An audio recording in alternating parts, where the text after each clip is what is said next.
We had created a few more and we've given it to a few people. So just reach out to your mentors, right? To, in case if you're facing any issues, we should be able to help you with that, because that's the most important aspect of this entire training program. Okay, all right. So let's get started.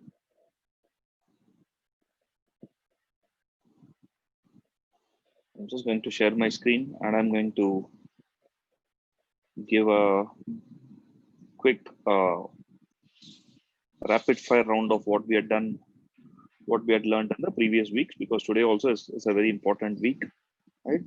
Today, these next two to 3 days are going to be important, because I'm going to introduce you certain important concepts such as security, right? How do you secure, and how do you basically ensure that you are able to securely access your cloud resources?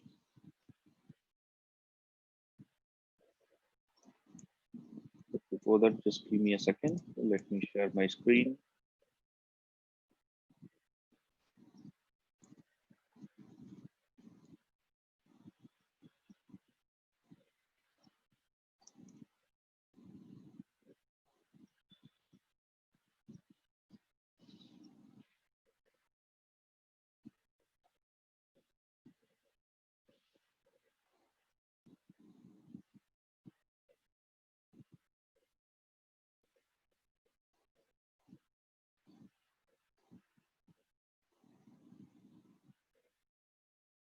Yeah.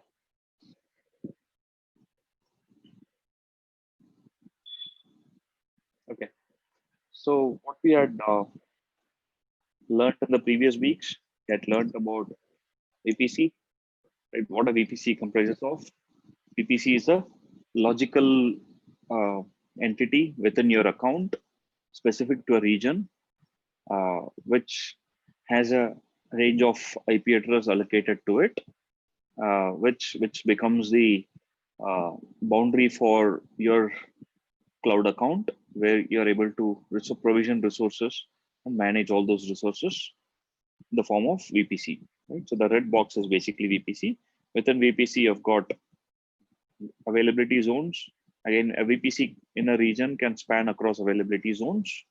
Like say there are 3 availability zones in Mumbai, and you create one VPC. The VPC can span across all the 3 availability zones, the same VPC, and so that you can create resources across these availability zones for the sake of high availability. Then subnet. Subnet is basically a subset of your VPC, which has got a IP address range allocated to it, and there can be multiple subnets created within the VPC, and each subnet range should contain non-overlapping IP address ranges with the other subnets. And you can create multiple subnets in each availability zone, and you actually provision the resources such as your EC2 instances within the subnet.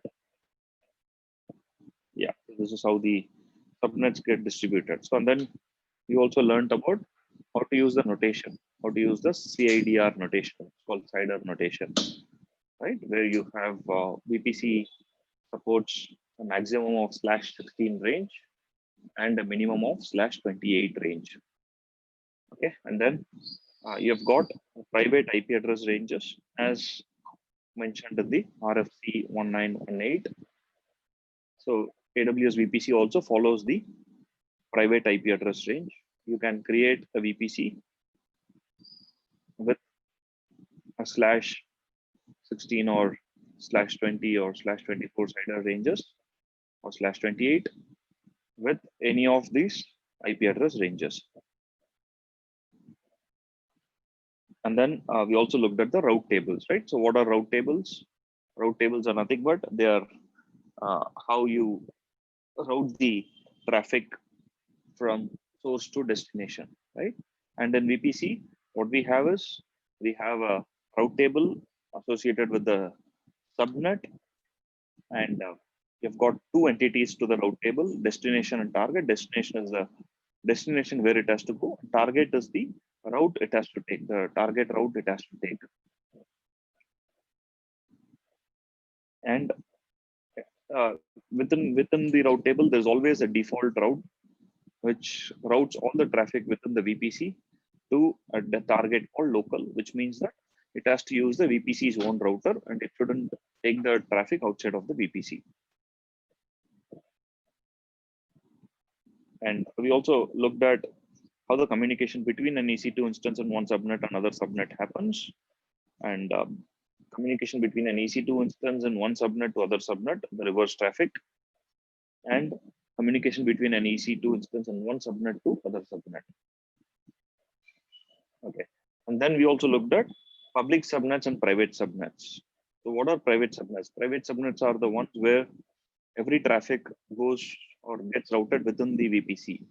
Right? So that's called private subnets, and which does not have access to internet. So now how do you get access to internet? There is an entity called, there's a resource called IGW, which is a service. An internet gateway is a highly scalable gateway which allows internet access to your VPC, to the instances in your VPC when it is attached to your VPC. Right? We also looked at how to create an internet gateway and attach it to your VPC, which allows internet access. Right? And public subnet is where when you have a 0000/0 to IGW, which means that anything which is non-specific, it can be any address. It can be any address, originating for internet, right? So that all that basically goes over internet gateway. If there are specific routes, and if you can specify the route in a more explicit way, then you can route it locally or within any other target. But when you don't have a very specific route, that's when you need to route it to 0000, which goes over internet gateway. And also any EC2 instance that is in the public subnet can potentially have a public IPv4 associated address associated with it. Okay, so when you provision an EC2 instance in the configuration wizard, you can specify what is the whether you want to allocate an IPv4 public IPv4 address to it or not. Okay, if you say enable, it will go ahead and allocate a public IP address to the EC2 instance. Okay, again, public subnets, since it has got an IGW route attached to it, private subnet, it doesn't have an IGW route attached to it. And the relationship between subnets and route table is many to one. Okay, you can have one route table and attach many subnets to it. Okay, and the way the subnets work is you have your you have your explicit associations, or you have your default associations. The default, when you don't have any explicit associations, by default the subnets are associated with the main route table, and you will never be able to delete the main route table. And I also told you about how the availability zone allocation is made account to account, right? So that way Amazon AWS is able to distribute the load across all the availability zones, so that not all the customers by default choose the availability zone 1A. Okay. So these are some of the concepts that we have learned, and we also did a lab exercise of provisioning EC2 instances, connecting to the EC2 instances using keys, right? And generating keys and using those keys to connect using PuTTY. And we used PuTTY keygen to convert that key from PEM format to PPK format, which is what the PuTTY understands. But nevertheless, you need to have an SSH client such as PuTTY or a terminal. If you're using Ubuntu, or if you're using a Linux version, you need a terminal to connect to SSH. If you're using a Linux terminal, then you have to use the command called ssh-i path to the key, absolute path to the key, and then username, which is ec2-user @ IP address, public v4 IPv4 address, or public DNS name. To give this, then it should be able to connect to your EC2 instance. Okay, so now let's get back to today's session.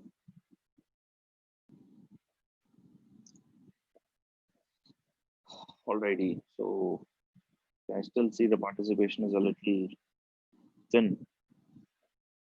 Okay, so let's get started with today's topics. So what are we going to learn today, 27th October? Okay, we are going to learn about three key things. VPC security, right? Security is a very, very important aspect. What does the VPC security, what are the features that AWS offers to secure your VPC and the resources within the VPC? We're going to learn about it. We're going to learn about security groups. If you all remember when we did the lab on provisioning EC2 instances, we skipped a couple of steps in that, correct? We skipped the security group step in that. Okay, we completed the VPC group, VPC step where we selected the VPC and subnet where it has to go, but we skipped the security groups, right? So we are going to talk what security groups are and how you can control access to your EC2 instances through security groups. And then we are also going to see about NACLs. NACL stands for Network Access Control List. We're going to talk about the NACLs. These are the three key topics that we're going to talk about today. Okay, let me go to shared responsibility models, right? So what is a shared responsibility model, right? I mean, not specific to AWS. I'm asking in general, correct? I mean, in society, in our society, what is the shared responsibility model? Can somebody say that? Distribution of work. Okay, distribution of work. All right. Excellent. What else?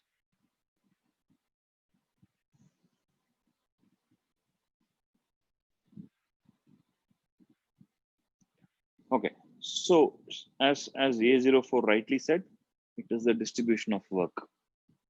It is the distribution of responsibilities. Okay, more than work, it is the distribution of responsibilities, right? What does responsibility mean? Responsibility is I have a duty to perform and I'm responsible to perform that duty, correct? I mean, if I'm working at in an organization and if there are certain responsibilities that have been assigned to me, I'm supposed to execute those responsibilities, right? So that I can be successful and I can make my organization successful. Right? So that's what is responsibility mean, right? As A04 mentioned, in a society, also we have shared responsibility model, right? So where as a citizen, what are we supposed to do? We're supposed to abide by the law. We are supposed to ensure that we upkeep our national pride. We be patriotic and we value all the ethics, right? And also we respect the values that are laid out in our culture, right?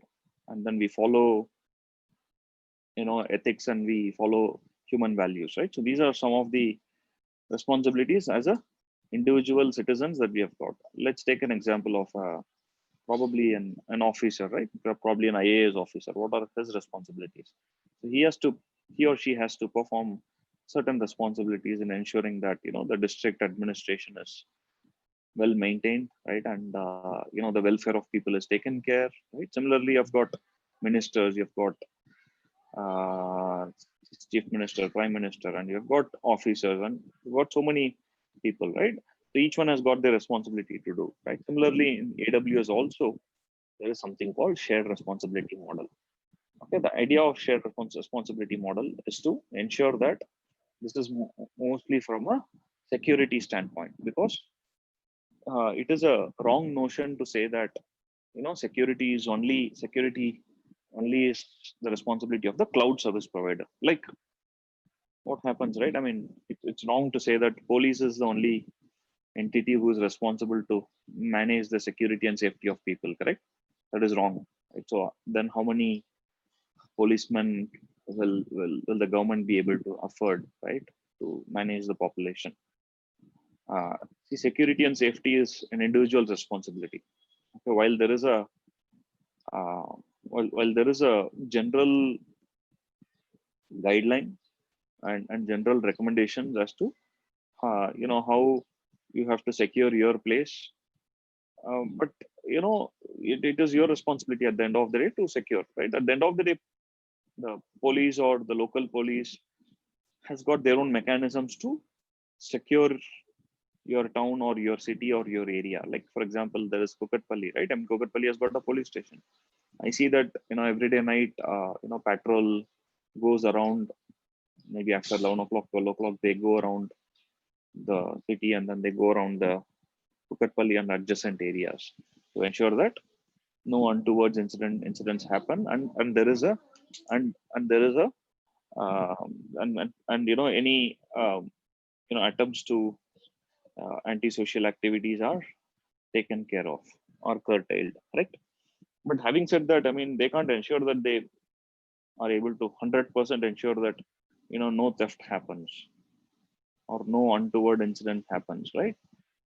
The same here applies as well, right? So any cloud service provider cannot ensure 100% security to everything, every aspect of it. At the end of the day, it is the shared responsibility model between AWS and customer to ensure that the aspects of resources are managed well and they are secured in the cloud and off the cloud. So from that perspective, what is shared responsibility model? Security and compliance is a shared responsibility between AWS and the customer. This shared model can help relieve the customer's operational burden as AWS operates, manages and controls the components from the closed operating system and virtualization layer. Okay. The customer assumes responsibility and management of the guest operating system. Right. I was telling you some time back about how virtualization works, right? Most of you have done some sort of virtualization at your home, right? So where you downloaded VirtualBox or used VMware and you installed some sort of an operating system on top of it, maybe Ubuntu or a CentOS, right? So you have the guest operating system and the host layer. So AWS manages the entire host layer, whereas the guest layer is responsibility of customer, which is you and I. Customers should carefully consider the services they choose, as their responsibilities vary depending on the services used. Integration of those services into their IT environment and applicable laws and regulations. The nature of this shared responsibility also provides the flexibility and customer control that permits the deployment. Okay. So now if you see here, you see this diagram. All that is orange is AWS responsibility. All that is blue is customer's responsibility. Okay. So now let's look at it. I'm just going to zoom this in a little bit. Oh, okay.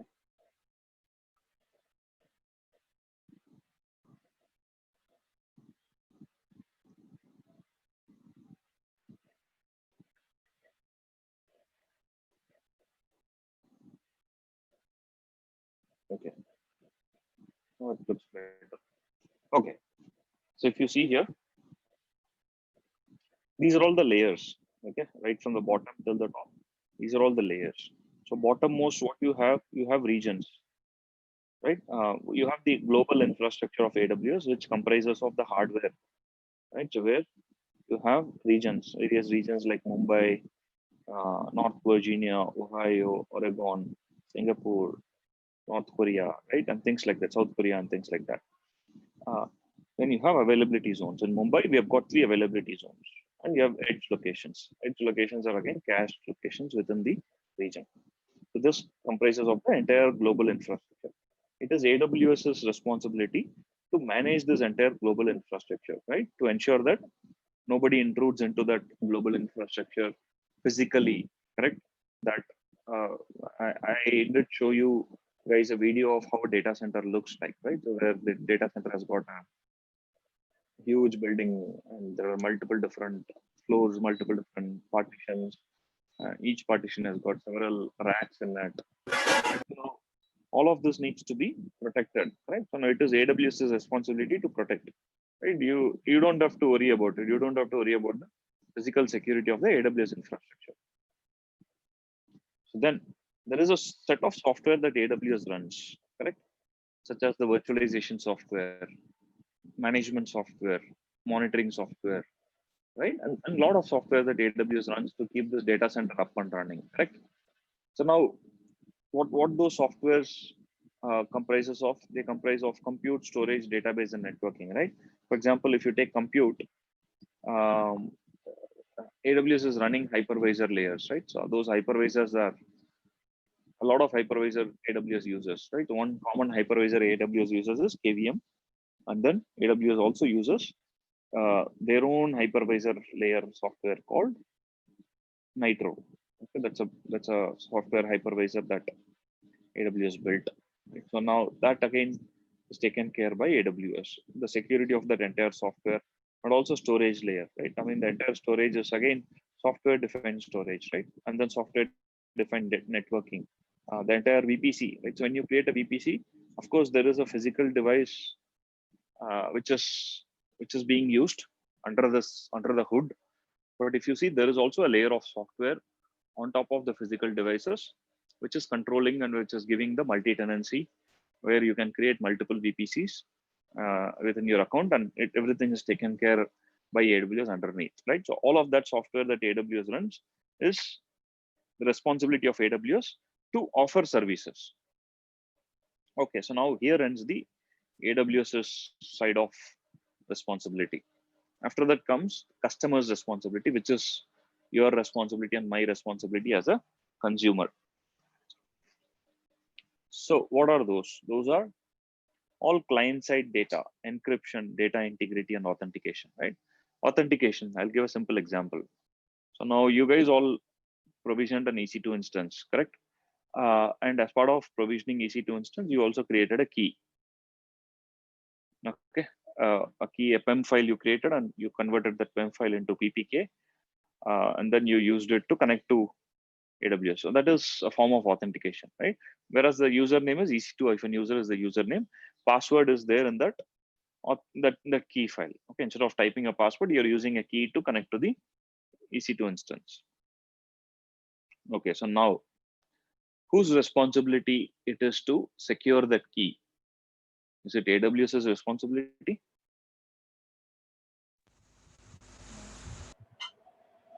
No. No. Individual responsibility. Yes, it is your responsibility. It is my responsibility to ensure that if I create a key pair called my key pair, I have to ensure that I secure that key pair, and I ensure that I don't lose it, or I don't put it publicly available, accessible. It can be accessed by anyone. In fact, that is the whole reason why AWS doesn't even connect to the EC2 instance if you have your key pair, your private key, wide open from a permission standpoint, right? If you have read, write, execute, even for your own self, it does not allow you to connect to the EC2 instance. Then it gives a message saying that your key is wide open. So then you have to change the permissions of the key from whatever it is to chmod 400. Chmod 400, what it does, it just makes it only a read-only key, so that nobody can copy the key or nobody can tamper into the key, right? So that way, authentication is purely your responsibility. Similarly, encryption and data integrity, right? Encryption of your data is your responsibility. Any other data that AWS manages, it is AWS's responsibility. Okay, like for example,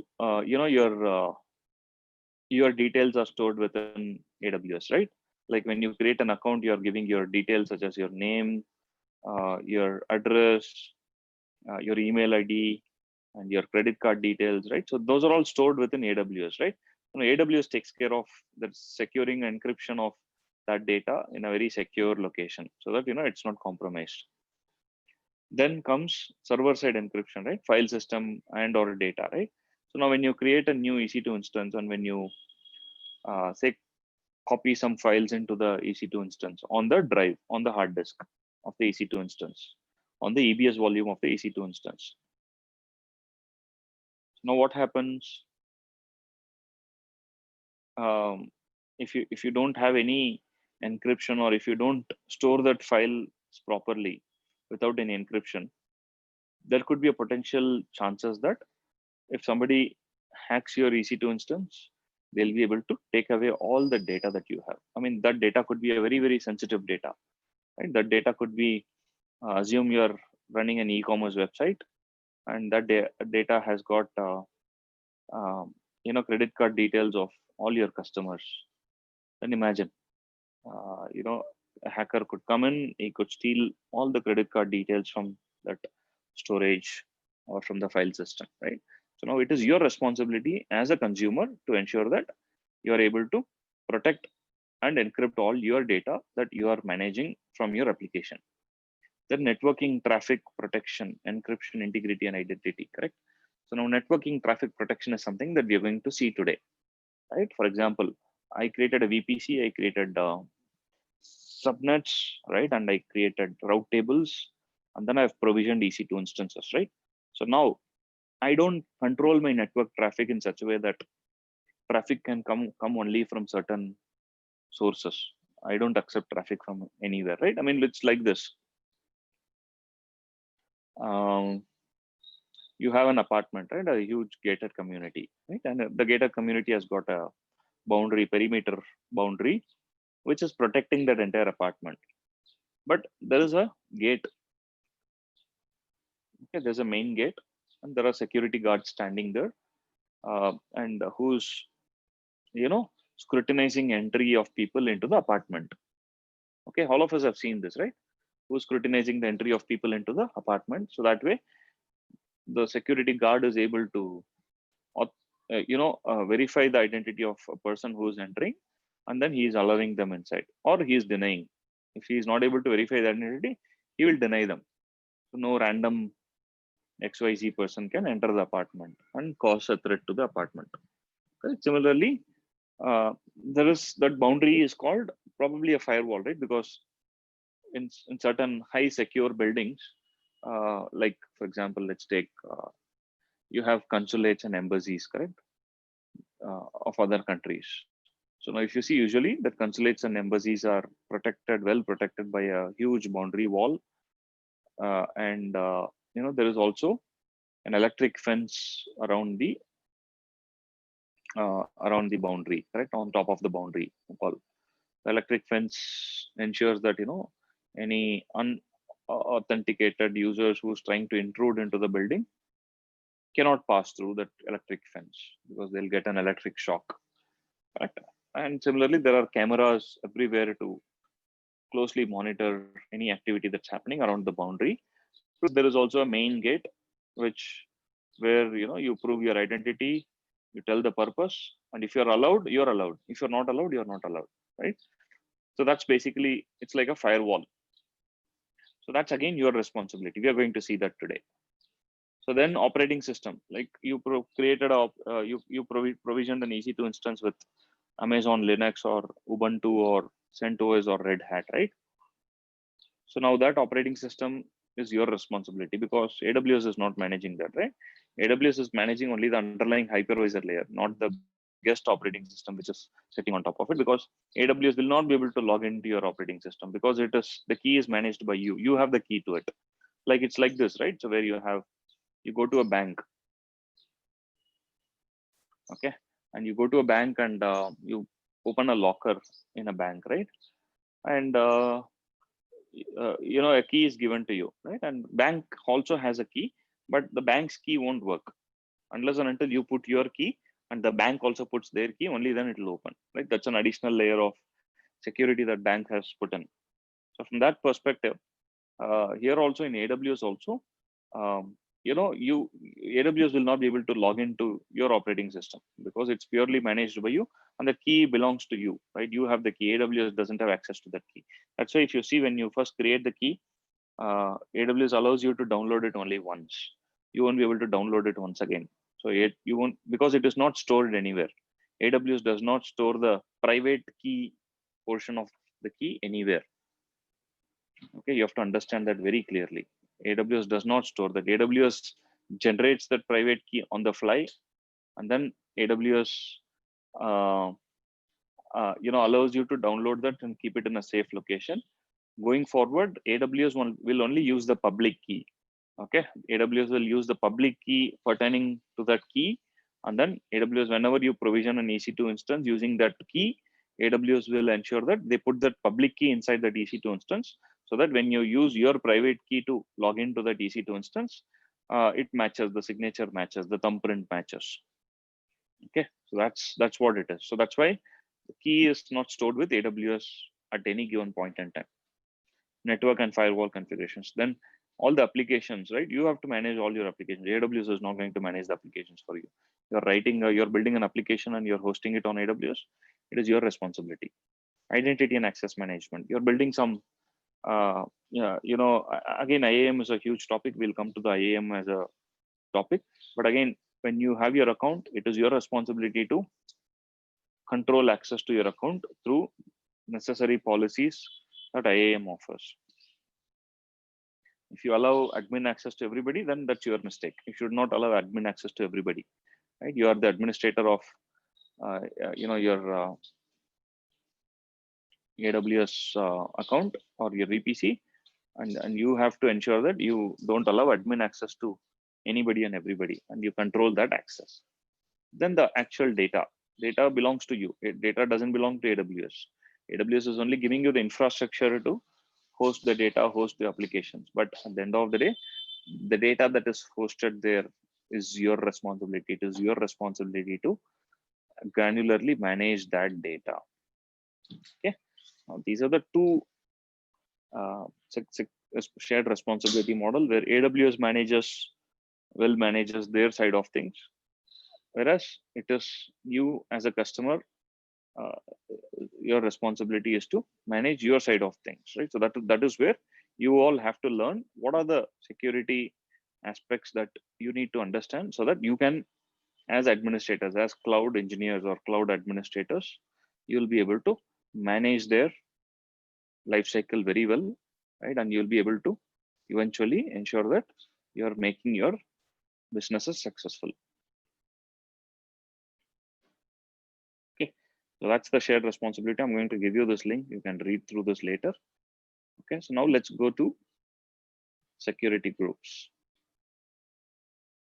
Okay, all right. So what is a security group? Okay, let me ask, has someone read through this? What is a security group?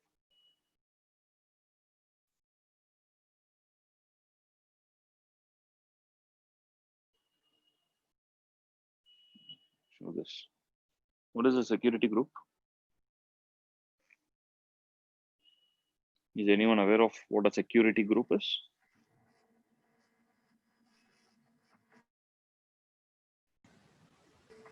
By the name, we can say that it provides security to our instance. Okay. Okay, very good. Good, nice attempt. That's in fact the right answer. So now let me explain more about security group. Okay. So now I'm going to use my good old diagram.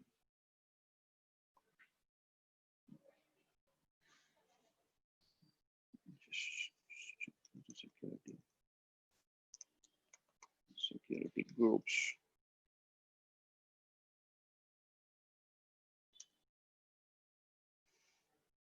Okay, so now you have your VPC and you have your public subnets, private subnets, and you have provisioned EC2 instances, correct? So now assume this is your EC2 instance that you have provisioned, correct? And you've got route tables. Now, I'm not going to go into the route table. I'll just delete the entire route table portion of it. That's not our focus. Our focus is on security group. Okay, so now around EC2 instance, right? There's something called security group that AWS by default provides. Not by default, that is mandatory. Without security groups, you won't be able to provision an EC2 instance. Okay. So now I'm going to call that as, I'm going to use slightly different color for that. In fact, I'll use red only. Okay. So if you see this red box, which is around EC2 instance, that's called a security group. So you need to have a security group associated with your EC2 instance when you provision an EC2 instance. Without that, you won't be able to provision an EC2 instance at all. That is mandatory. So what is a security group? A security group is basically a layer of security that protects your EC2 instance. It's like a box. It's like a box. It's like a what should I say? It's like you have your cases for your mobile phones, right? Your covers for your mobile phone, which ensures that even if it falls, your mobile doesn't get damaged, right? Okay, I'm just giving a very rudimentary, crude example, but it's something like that, right? Which covers your entire EC2 instance, right? And then it ensures that no unauthorized access or no unwanted access is allowed to that, provided you configure the security group properly. Okay, so now before even I get there, I want to introduce you to certain concepts around how when an operating system is running, right, like Windows or Linux or any other operating system, how does this operating system or that particular server, right, or the operating system software receives data from the outside. When I say outside, anything outside of that operating system is outside for the operating system, correct? Because it's coming through a network adapter. Okay, it's coming through a network adapter, and that network adapter is basically communicating to with the rest of the network, and it is able to provide access to the data which is there within your EC2 instance. So from that perspective,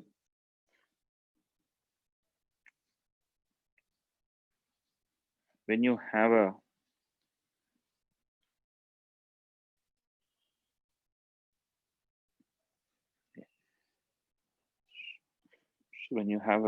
Linux system running, okay, a Linux server running. Okay, so now what the way a Linux server, so I'm just going to call it as, like, say, Linux server A, and you have your laptop. This is the server which is there, and this is your client, which is a Windows client. Okay, you want to connect your Windows client to the Linux server, right? So how will you connect? You will use any tools like SSH to connect to the Linux server, because that is how Linux will accept requests from clients. Whereas if it is a Windows server, how would you connect to a Windows server? If you have to log into that Windows server, you will use remote desktop, Windows remote desktop, to just do remote desktop, give the host IP address or the host name, and then enter, you give the username, password, then you are connected to that. Like how I have connected here, right? I've connected to a Windows through an RDP. This is how I've connected, right? So now, but eventually what happens is when you connect when you want two machines to talk to each other, the way two machines in the network can talk to each other or over the network is there has to be a port. Okay, that's how the TCP/IP works. TCP/IP works on the basis of ports and protocols. Okay, so ports and protocols are extremely important. So where you've got a protocol is a method. Okay, method in which you can basically connect, or you can allow the TCP to work, right? In this case, protocol can be anything. A protocol can be a SSH or HTTP, right? When you build websites, when you have web applications, it uses HTTP protocol. When you want to connect, it uses SSH. Right? When you want to use RDP, remote desktop protocol, Windows uses RDP protocol. Okay. Or when you want to transfer files, you use SFTP. And so there's something called ports.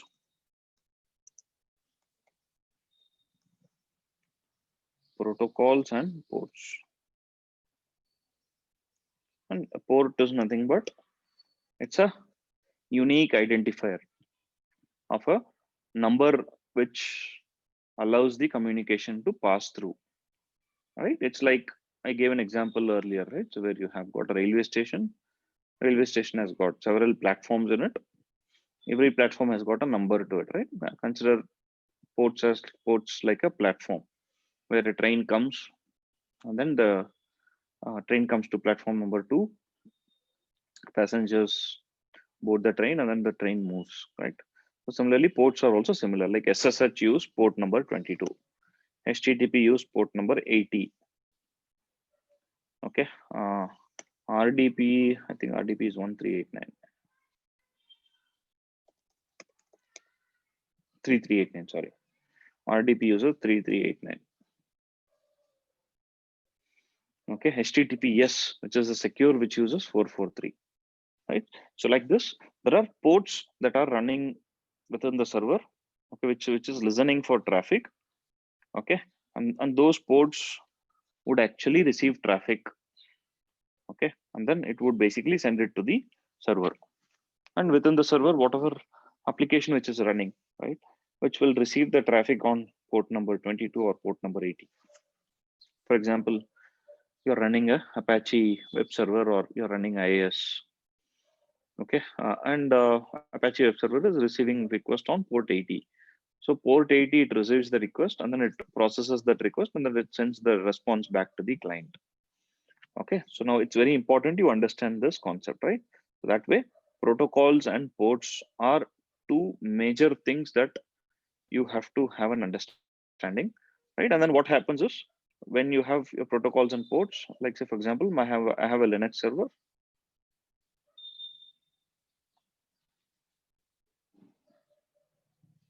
I have a client which is connecting to my Linux server. Okay, this is the client which is connecting to my Linux server. So now what will happen is when my client is actually connecting to my Linux server, it will actually connect on one of the ports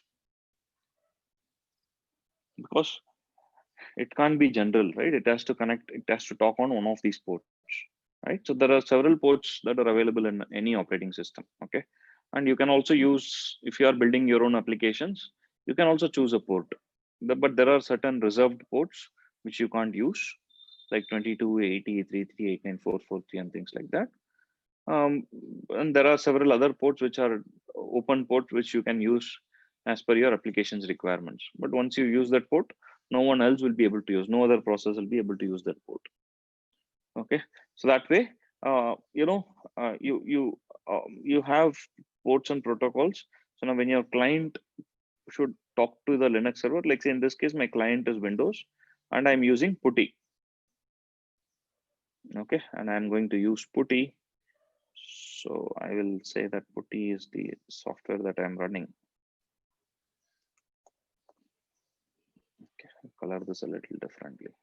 PuTTY is the software I'm running within my Windows server, and PuTTY, using PuTTY, you're trying to connect to a Linux server. So where will you connect to the Linux server? You will connect to a port called port 22.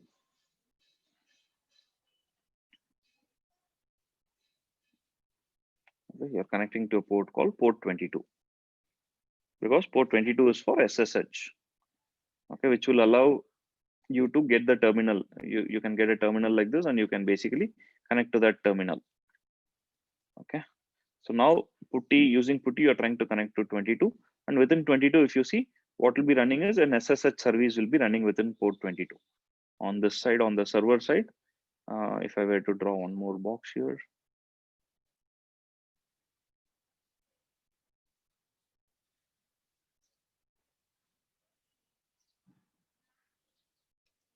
SSH daemon, it's called SSHD, SSH daemon. Daemon is process.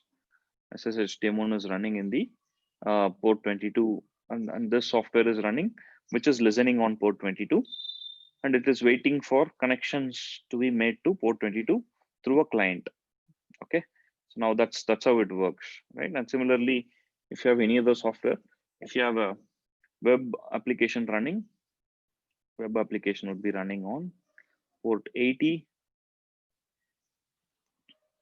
and it will be a web server, an Apache or a Tomcat or whatever it is, whatever web server, right? A JBoss or any web server would be running on the Linux server, which is listening on port 80.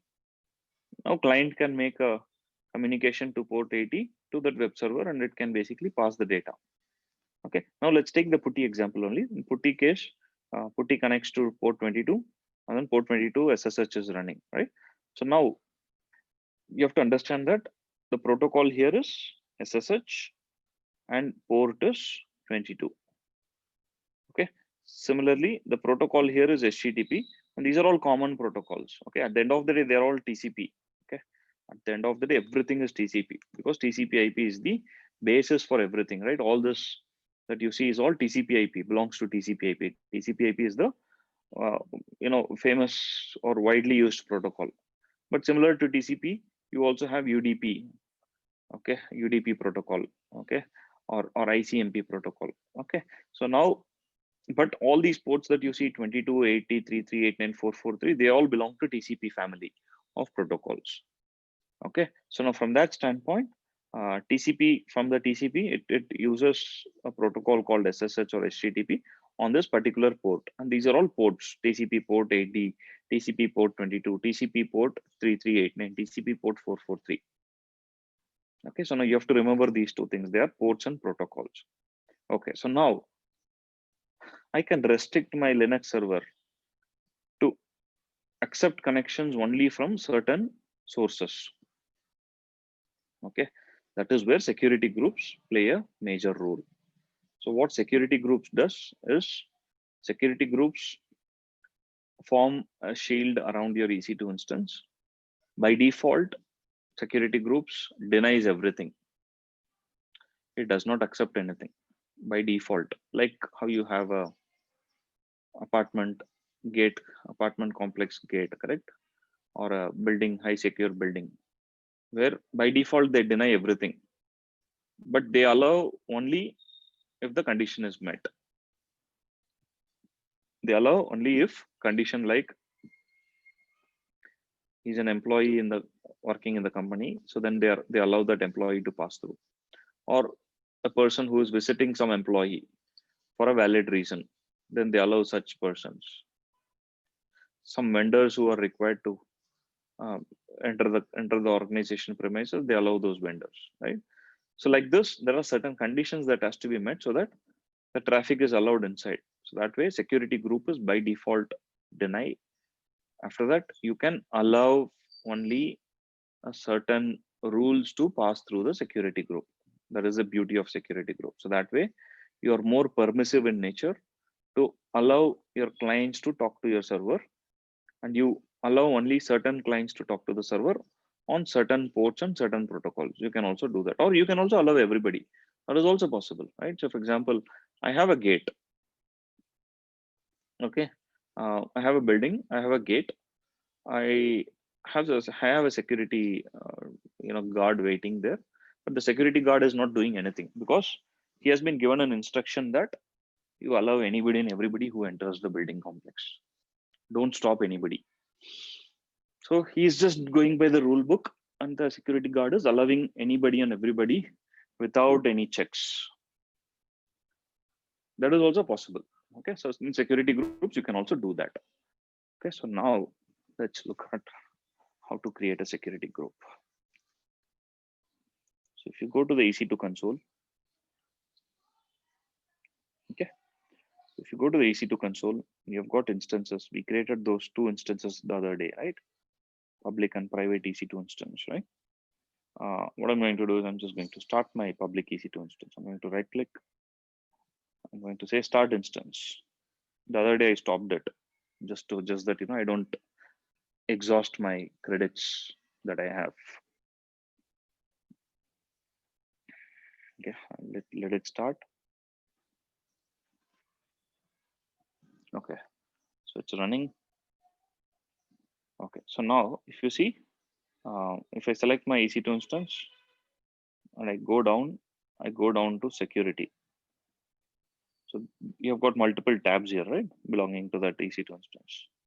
It's running and there are multiple, this is your public IPv4 address. This is your private address. 122. Yeah, so this is your private address. If you see, the public address has changed. The other day I had 5266, but today it's like 13233. Let me change that. Yeah, so that's my public IP address. Okay.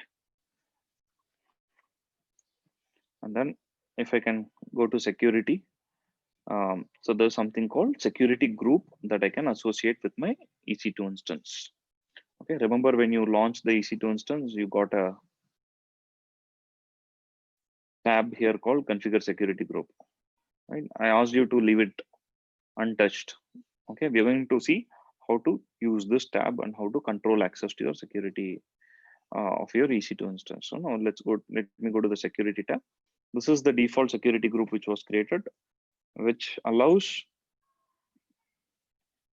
access to a port, protocol, and source. Same thing, right? Here, port, protocol, and source. This is the source.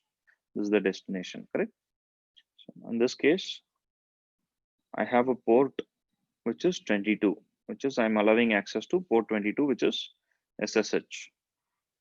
Protocol is TCP, right? I mean, at the end of the day, everything is TCP protocol only, right? I mean, as I said, TCP is a common protocol which is used, and I'm sure a lot of you would have read about TCP in your colleges, or I mean, last time I pointed you to certain documentation on TCP/IP, layers of TCP/IP, and things like that.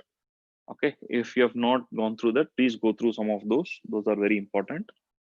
So TCP is a very common protocol which is used, and which is a very reliable protocol, which ensures that no data gets lost because of its the way it does the handshake and way it sends the acknowledgement for every packet that it receives. So that way you're not losing any data in TCP protocol. There is a retry mechanism within TCP protocol.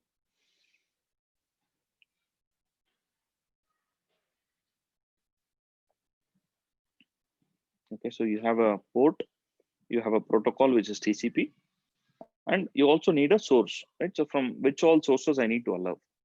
Like it's like a office building, right? So in office building, the security guard is told that say anybody coming from allow only who are coming from uh, okay, so there are two buildings that an office has got, right? And the employees keep moving from one building to another building. Okay, so now when the security guard is told allow only employees coming from building A to building B. Okay, don't allow anyone else, because they're all our employees. They come here to they visit the canteen, or they visit some other office areas, and they visit some document repository areas and things like that, right? That way you're only allowing traffic only from a certain sources. So in this case, 0000/0 means what?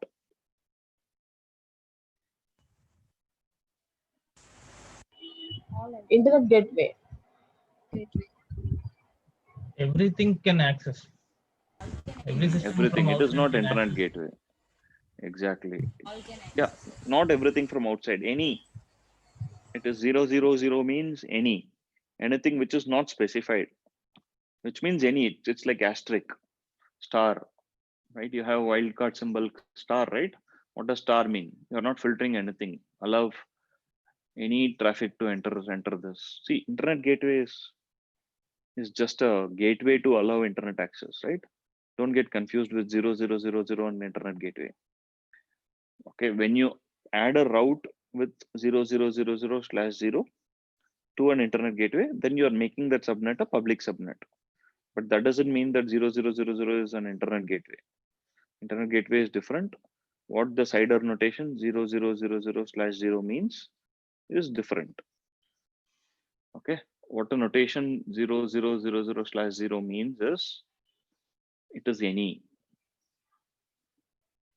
Okay, it won't really filter the sources, right? Like say, for example, in this case, I want to only allow traffic to go from my to my private IP from this IP, right? I want to allow any SSH connection to 10.0.28 to come only from 10.0.1.1.122 Then you say that my source is 10.0.1.122/32. 32 is only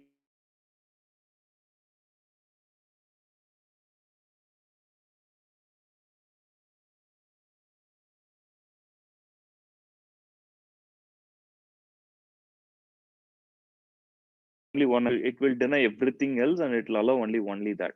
Whereas 0000 means allow anything, allow any instance. It can be any IP address. Okay, 0000/0 means any IP address in the world. Okay, it can allow any IP address to reach my EC2 instance. Okay, like for example, I have a IP address of this thing, right? I mean 13. That is the IP address of my EC2 instance, and my IP address. What is my IP? My IP address is this 49.37.153.255. Whereas if you see your IP address, it will be different. So now, if I try to connect to this, if I try to SSH to this, I'll be able to SSH to this. If you also try to SSH to this, you will also be able to SSH to this instance. And using putty, you will be able to connect to this instance because I have allowed 0000. Anybody can access it. In fact, we'll try that experiment in a bit. Okay. So that's what you have to understand. Three things you have to understand. One, port range, protocol, and source. These are the three things which are important. Okay. So now what we'll do is we will go and we will create a new security group.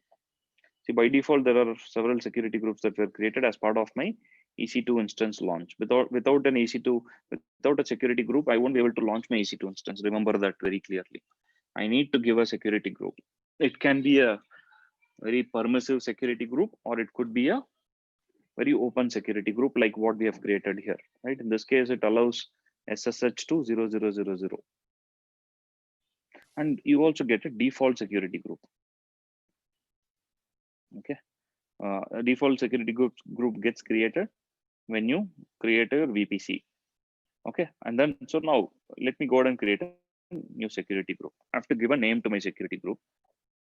What is the name that I give? I give public SSH access. Give a name to it, and it has to be a unique name. And then this allows public SSH access to everyone.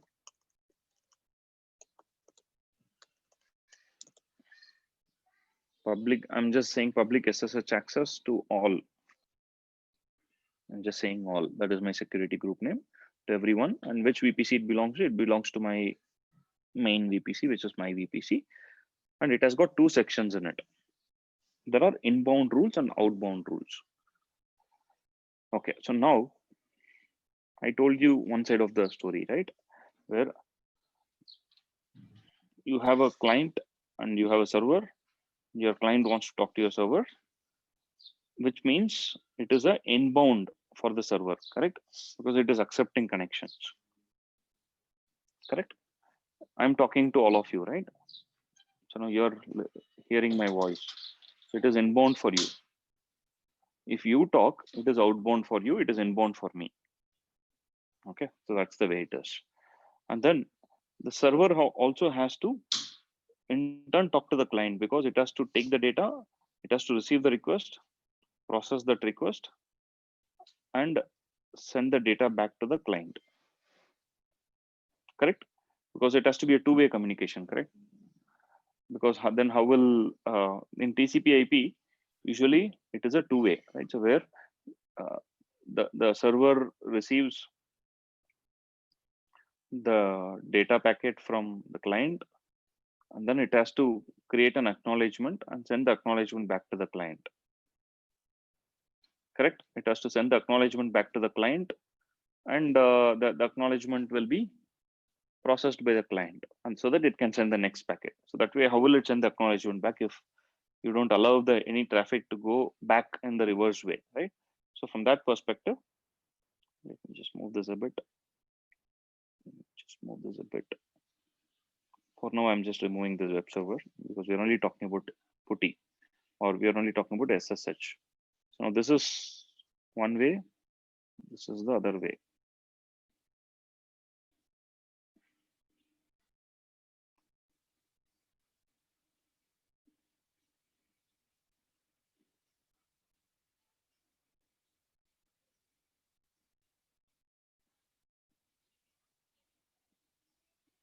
Okay, so if you see, my client is talking to server, which is inbound for the server, and my server in turn talks back to my client, which is outbound for my server. Okay, so now from that perspective, let me just, this is inbound.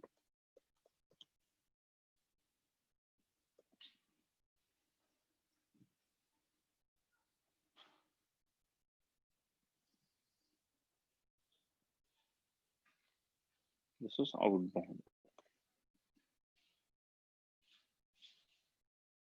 This is inbound and this is outbound. So from a server's perspective, okay, and we are only creating a security group around the server, which is this red color box. I'm putting a security group around my server, which is the red color box. Okay, and which allows certain traffic inbound and which takes certain traffic outbound, right? Usually, if you see, your server should be able to talk to others, right? I mean, you only want to restrict your inbound, right? Like how it happens in buildings. In buildings, will you control anybody from going out of the building?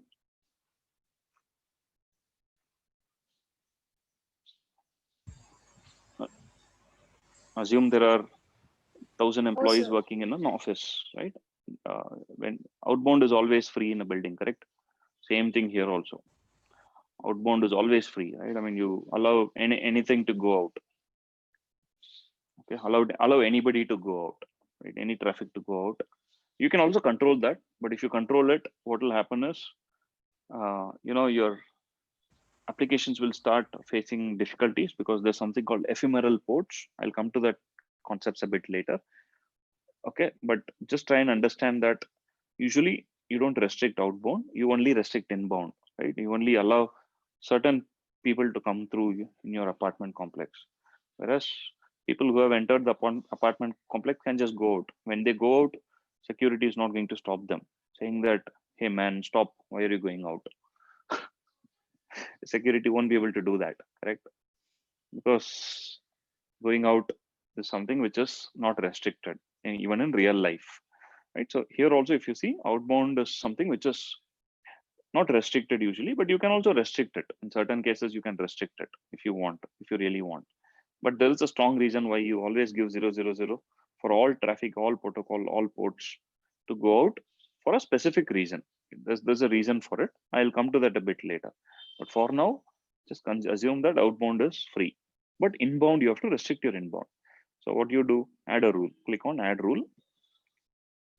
First is you get so many inbuilt or pre-built rules available here. Okay, you have something called SSH. When you say SSH, the protocol and port is pre-filled for you, pre-populated for you. Okay, you don't have to worry about that. If you say HTTP, it is TCP and AT. AT is HTTP. HTTP is TCP 443. Okay, NFS is TCP 2049. RDP is TCP 3389. Okay, similarly, yeah, SMB is TCP 445. And there's also MS SQL like 1433, SQL Server, Microsoft SQL Server, MySQL, right? And there's so many ports that default, for the sake of simplicity, Amazon provides this in this page, but you can do a custom TCP, right? Or a UDP also, or an ICMP. Somebody was asking me the other day, last Friday, that, sir, I'm not able to ping. Right? Did somebody ask me that I'm not able to ping? Who was that? Yes, sir. That is Manoj. 40. Yeah. Hi, Manoj. Z048. 048. Okay, Yes, yes. Manoj. Yeah. So Manoj, you were asking the other day that you're not able to ping, right? Yes, Because sir. you've not allowed that ping to go through. Ping is usually called ICMP protocol. Okay, ICMP is ping. If you want to read Okay, sir. more about it,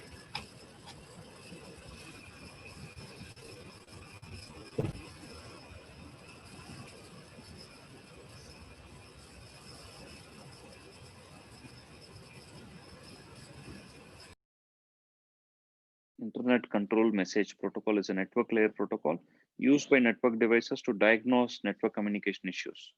ICMP is mainly used to determine whether or not data is reaching its intended destination in a timely manner. Commonly, the ICMP is used on network devices such as routers. ICMP is a crucial for error reporting, but it can also be used for distributed denial of service attacks. Okay. In fact, your ping uses ICMP. Okay, your ping uses a ICMP where it basically uses this ICMP as the protocol. Okay, it's a network layer protocol, which is network layer third layer, physical data link and network. It's basically a network layer protocol, whereas TCP is a layer 4 protocol, transport layer protocol.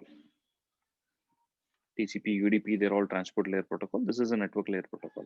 And ping is something which uses the network layer protocol. It uses the network to, check whether the client is, whether the server is responding or not. When you say ping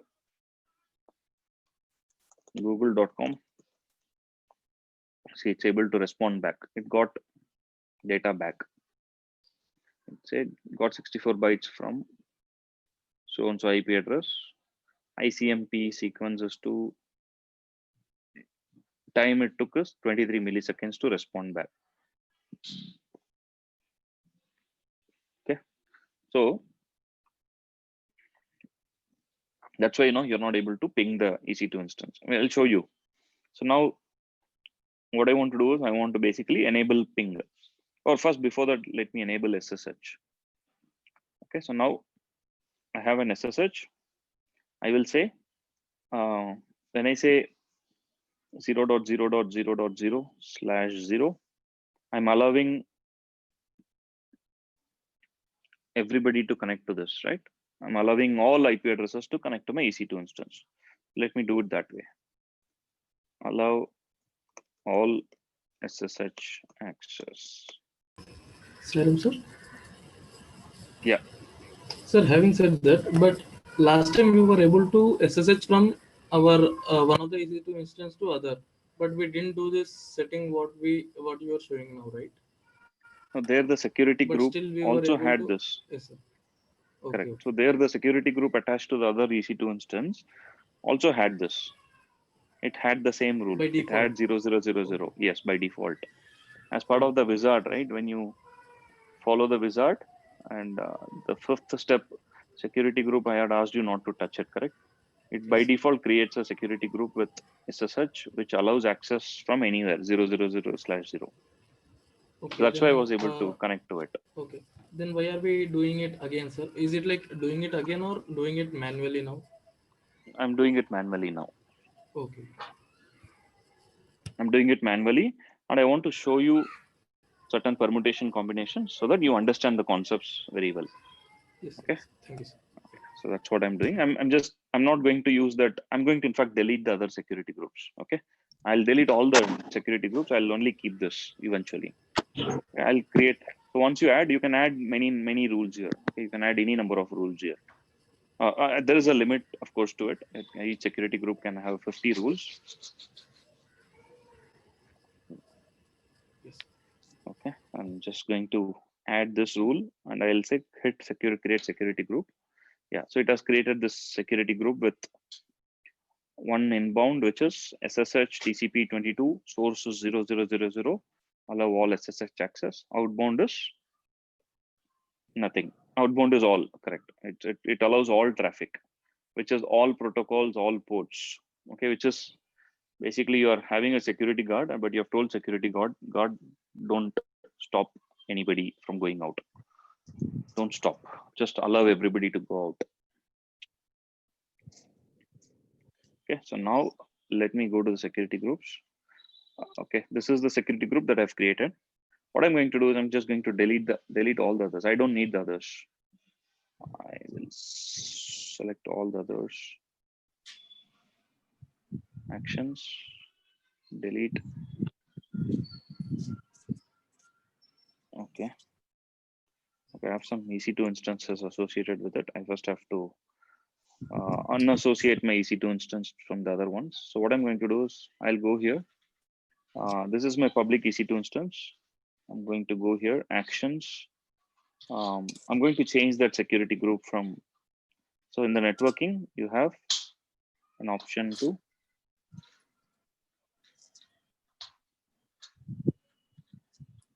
security group. I can say change security groups. I'll change the security group to public access all. I'm going to remove this, add security group and save. That is done. Similarly, I'll go to the other EC2 instance. I'll do the same here. Instance security, change security groups, public SSH add, remove this, save. That is done. Now I can go back and delete all the other security groups except my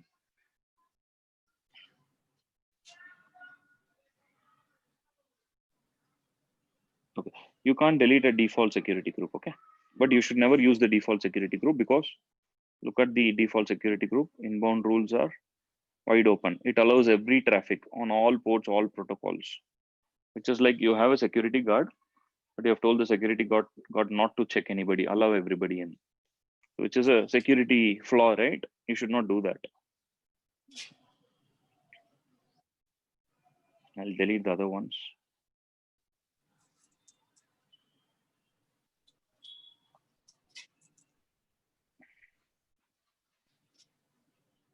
Okay, so I've deleted all the security groups. I only have my default, which I'll just leave it. I'll ignore. I'm not going to use my default security group anytime. And then I have my public SSH access all, which is the security group I just created, which has the inbound rules as it will allow only SSH, which is TCP protocol, only port 22. It does not allow any other port, but it's allowing every traffic from any source. It's allowing traffic coming from any source on port 22 on TCP protocol. Okay, so that way I'll be able to connect to this. So let me just try connecting to this.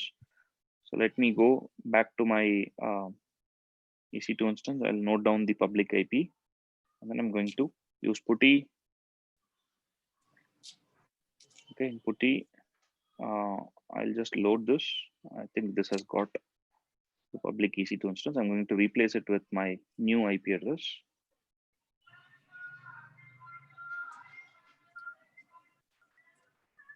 (13, 233, 238, 220). I've just replaced it with the new EC2 instance IP address. I'll just quickly check whether the key is there or not. Yeah, key is there. I'm going here, and I'm saying open. Yeah, so it's able to connect to my EC2 instance. Yeah, it's able to connect to my EC2 instance. L. Yeah, it's able to connect to my EC2 instance, correct? Okay, so now let me get a little naughty out here. What I'm going to do is I'm going to go and change my security group. Okay, I've allowed this, right? So now I want to basically say that I'm saying edit my inbound rules. So instead of so what I'm going to do is I'm not going to give any SSH, right? Rather, I'm just going to say I'm going to delete this, or I'm going to delete this rule. I'm going to add a rule which says allow only HTTP traffic, which is port 80. Okay, on 0000. And I've saved my rules. Okay, I've now my public SSH access all security group does not allow SSH. It only allows port 80. So will my putty be still be able to connect to it? Let's check that. See, it has actually gone unresponsive. See, I'm not able to actually connect it. Okay, let me do one thing. Maybe let me try a new session. I'll close this, and I'm loading my public EC2 instance, which is the same, and I'm trying to open. It is on port 22, if you see, correct? It's on port 22, which is SSH. I'm going to say connect, open. It'll keep waiting. It won't be able to connect. By now it should have connected, right? But it'll keep on waiting. It won't be able to connect to my EC2 instance. Okay, so now what I have to do is, in order for my EC2 instance to get connected, I have to go change it to SSH, which is port 22. And I would hit on. See, it gave a connection timed out error. So let me try again, once again. I'll do a new session. I'll load this. I'll say open.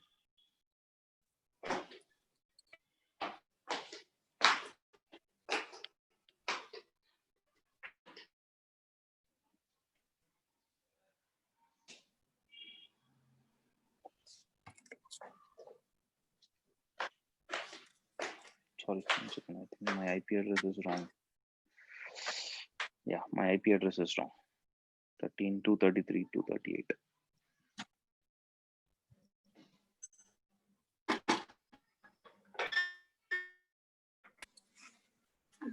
I think I didn't save that earlier. So let me again try this.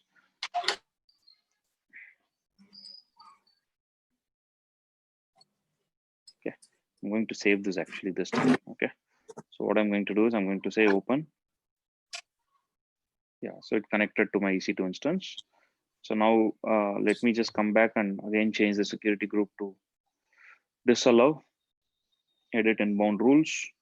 I'm going to say instead of SSH, I will use something else on my HTTPS. I'll just save the rules. Now, if you see, this would have actually gone unresponsive because security group, the changes to the security group would apply immediately. So I'm not able to interact with my terminal because the connection is lost. Okay, the connection at the layer 4 is lost. So now let me see, it says software connection abort. So I'll close this and again open it. I'll load it. So it won't be able to connect. 13.233.230, that's my new IP address, right? It won't be able to connect. Okay. Now let me go back.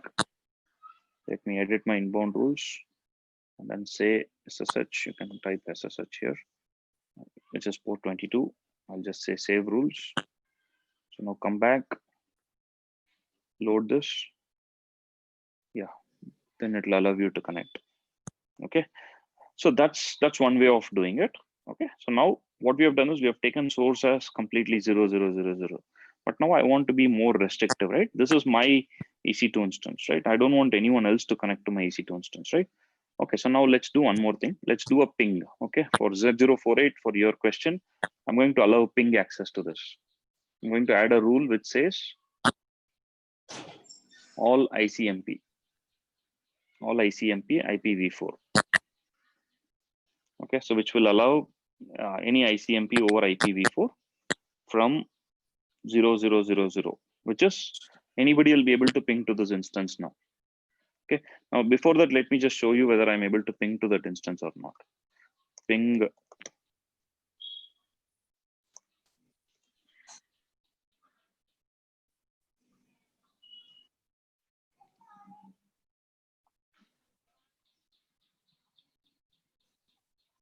(13, 233, 238, 220). Let me just take this. Okay, I'm just saying ping. It's actually getting request timed out, correct? If you want to ping also, what you can do is you can go open command prompt in your I'm sorry, just give me a second.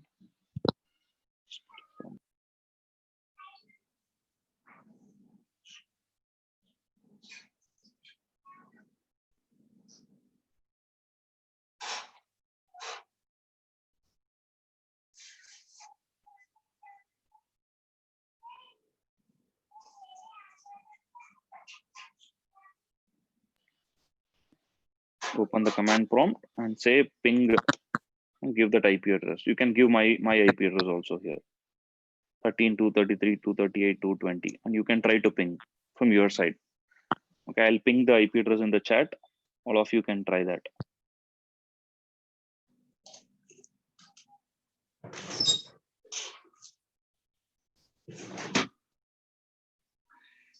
This is my IP address. I've just pinged my IP address 13.233.238.220. Okay. Can somebody say what is the response you are getting? 13, 233, 228, 220.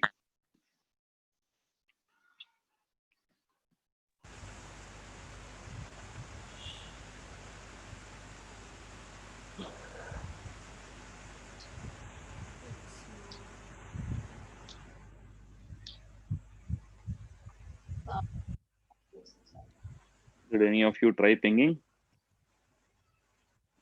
Yes, sir. It is showing request timed out. It's getting request timed out, right? Okay, excellent. So now I'm just going. So let it continuously keep pinging.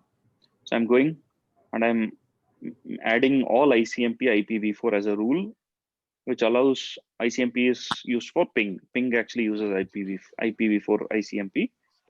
And then I'm allowing now access to 0000. Anybody will be able to ping to my instance. I'm going to say save rules. So now try pinging. Now if you see, you can see the difference. Is my screen visible?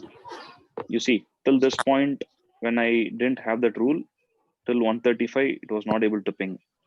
But if you see from here onwards, it's able to ping. It got a 36 milliseconds response time.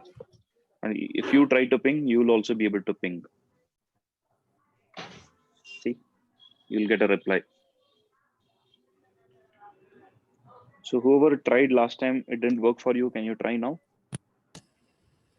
Yes, sir. Yes, sir. It is working now. It is working now, right? Started, yeah. Perfect. So now what I'm going to do is, I'm going to whitelist only my IP address to that. I don't want you guys to ping my EC2 instance, right? So I'm going to say that only 49.37.153.255 will be able to ping. Okay, I'm going to do that. So let me go here and then I'll go to my security group. I'll edit my inbound rules. All ICMP IPv4 on all protocols, all ports, but source is not all. Source, I'm going to say that only this source. /30, my own IP address. Okay, I'm going to save this rule. Now what it does is it's only allowing the ping traffic to come from only this particular IP address. So now can you guys try pinging?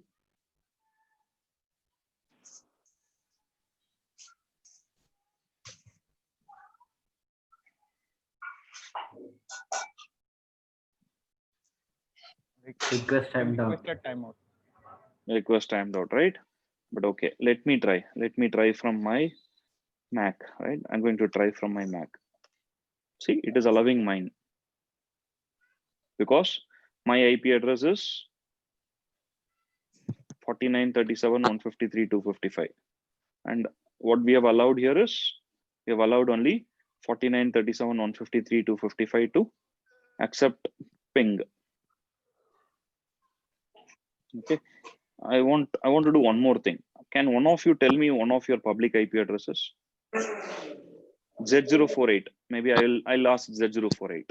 Z048. Can you, Manoj? Can you tell me your public IPv4 address? Yes, sir. Let me just check out. Yeah.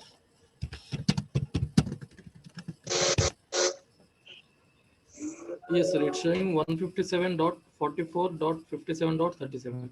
Wait. 157.44.57. 57.37. Yeah. 37. Okay, I'm only allowing yours now. Your IP address and my address are allowed. Yes, sir. Okay, 157, 44, 57, 30. So you are not able to ping, right, earlier, but try now. Yes, sir. Try.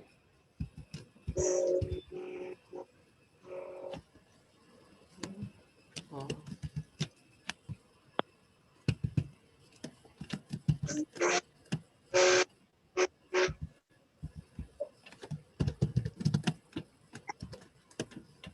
Ping this. Ping 13, 233, 238, 220. yes, sir. But still, I'm not getting the response. Okay, where did you get that IP address from? I just went to Google Chrome and I typed my IP address. What is my IP, right? So is this Yes, IP sir. address correct? 157. 157. Yeah, 157.44.57.37. 37. Yeah, that is what it is. I've already whitelisted it. Re-verify the IP address you are pinging. You should ping 13.233.238.220. 13.233.238.220. Yes, sir. Yeah. What is your internet connection?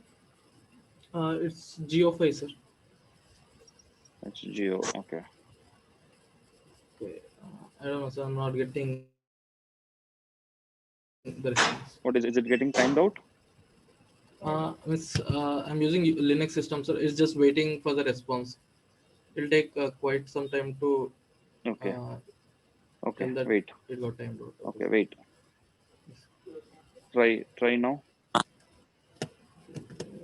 Try now. Yes, sir. Now I'm getting it, sir. Yeah. See, now I've allowed. So maybe this IP address is not the right IP address that you have. Okay. 157.44.57.37 is not the right IP address. Can someone else tell your IP address, your public IP address? Sir, 13.232 1 13 dot 232 dot. 125.70. This is your what you got it from your what is my IP, correct? Yes, it's public IP. This is your public IP. Okay.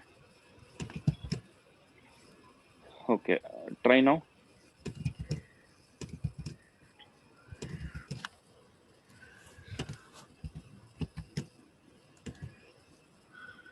Are you able to ping? Yeah, I'm trying. This is sorry. Who's this? Z027, right? Z072. 721. Please, 27. 27. Yeah.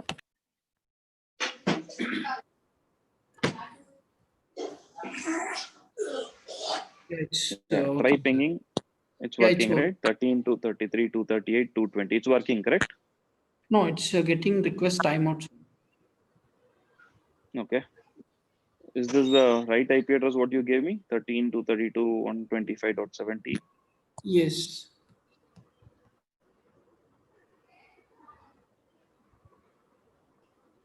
Because I'm doing the same. What I've done is I've done the same. I'll delete all the rules. I'll keep only my rule, which is 49.37.153.255. That is my rule that I have, which I got from what is my IP 49.37.153.255. Or are you guys running any VPN softwares on your laptops or desktops? If that is the case, your IP address would change eventually. Okay. Anyways, you can try this exercise. You can try this exercise. Okay. So now the idea here is you are only restricting certain source to go through.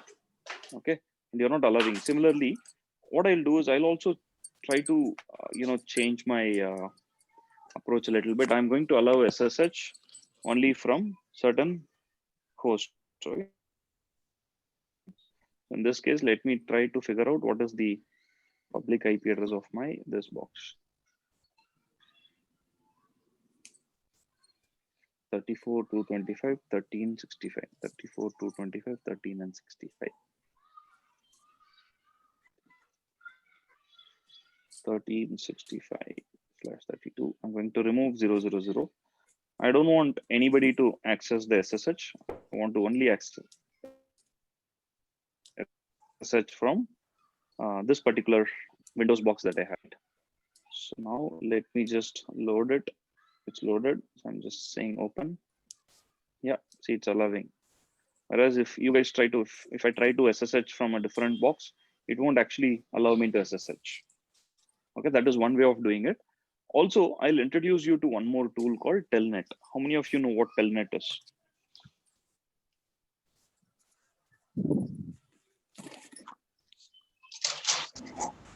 See, Telnet is a tool which is used commonly by administrators. Okay, so Telnet is a small tool which allows you to connect to a target server using a port, using a specific port. Okay, so now what you can do is I can actually try telnetting to telnet. What is my IP address?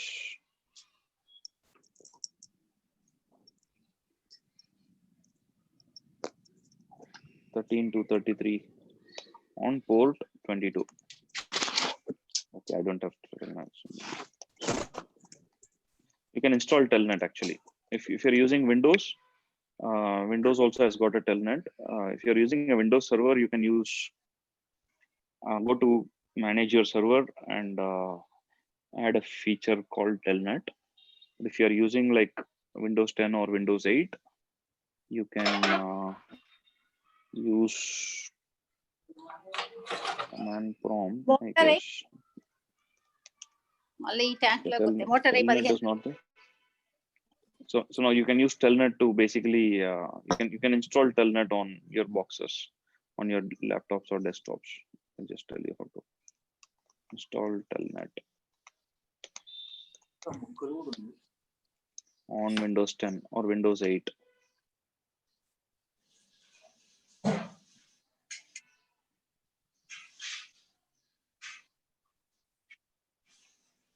Okay, if you go to control panel, programs, turn Windows features on or off, and then you have to check this telnet client. If you have Windows 10 or Windows 8, okay. I'm going to do it on my server. I'm using a server, but if you're using a client operating system like a Windows 8 or Windows 10, you can just add it.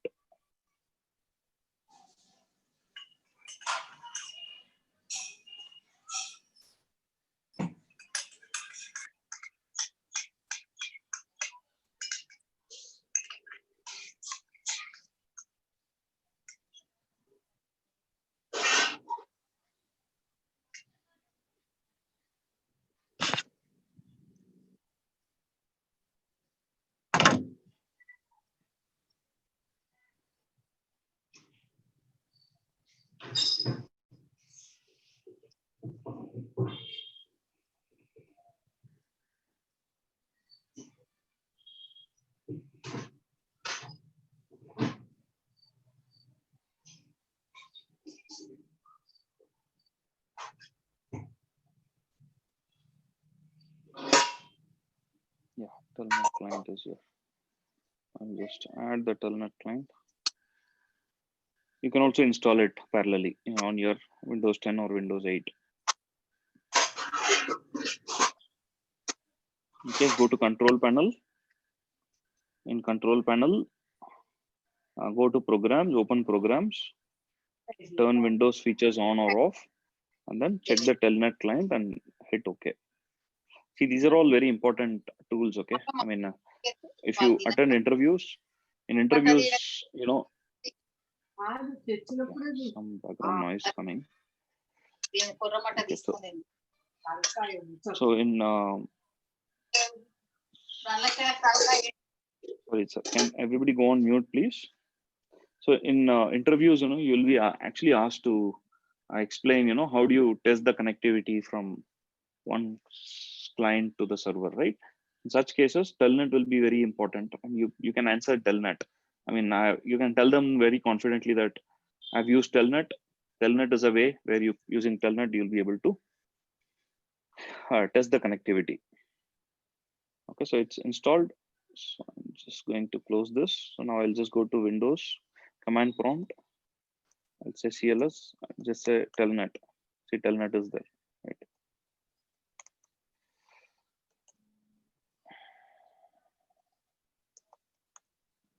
Yeah. Okay. So now Telnet, how do you access Telnet? Is Telnet give the server IP address and then just say some port number. It will say if the port is not open on this particular server, it will just say it'll say connecting. I'm zooming this a little bit.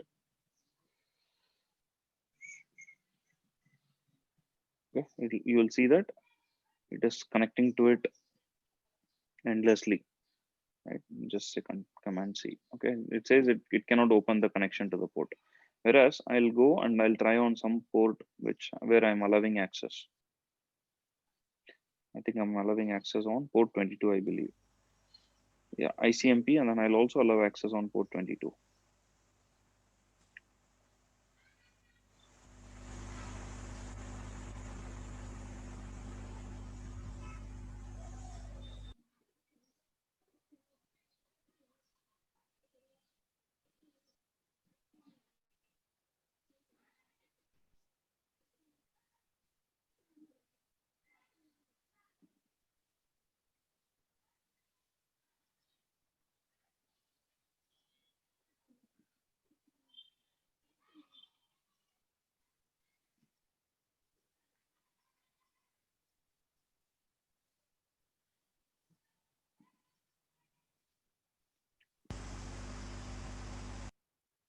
Before 225 1365 / 32.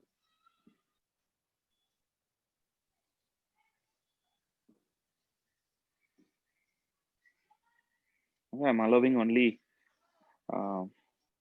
SSH and ping only from this box. I'm not allowing this from anyone else, any other boxes, right?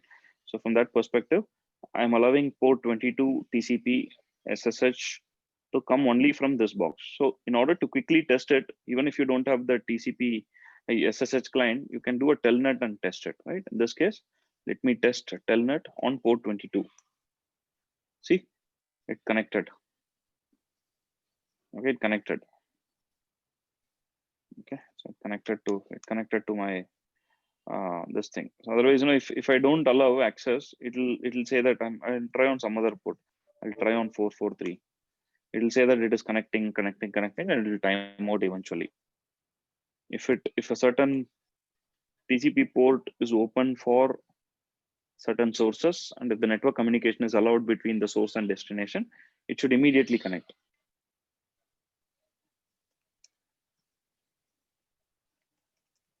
Okay, it should immediately connect like this, like 22. I'm hitting 22. I'm connecting telnet to this particular destination on this particular from this particular host, from this particular source. Source is 34.225.13.65. That is my public IP address. Okay, so now if you say this, it will immediately connect. See, it got connected to that. Okay, I can do that for any other port also. Like I'm running a program on my EC2 instance. I'm creating a custom TCP, right? I can give any port here. I just want to say 5678 is the port number that I want to have, and I want the source to be this particular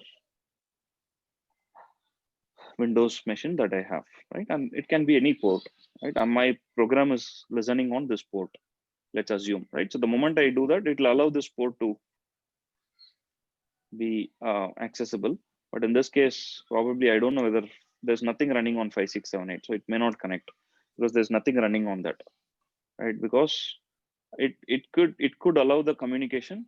It gave a error immediately, but it says could not open the connection to the port because connect failed on that port. Nothing is running on port 5678. Okay, that is a problem. There is no process running on my Linux instance, on my public EC2 instance, which is running on port 5678. Okay, so that's how you use telnet. Okay, telnet is again a very useful utility, right? I would recommend all of you to get your hands dirty with Telnet, ping. Okay, these are some of the tools that you should know, right? So when you go attend interviews, when you're asked a question, how will you troubleshoot network connectivity between source and destination? First thing you have to say is, first check the security group. Is the security group allowing access to the port from the specific source? Okay, and then they may ask you, is it a good best practice? Is it a good practice to use all protocols, all ports to all source? Which is what is all source? For every port, I mean, Yeah, but anywhere. how do you represent all source? What is anywhere? How do you represent that anywhere? 00 dot 0, dot exactly. It is 0, 0, 0, 0 /0.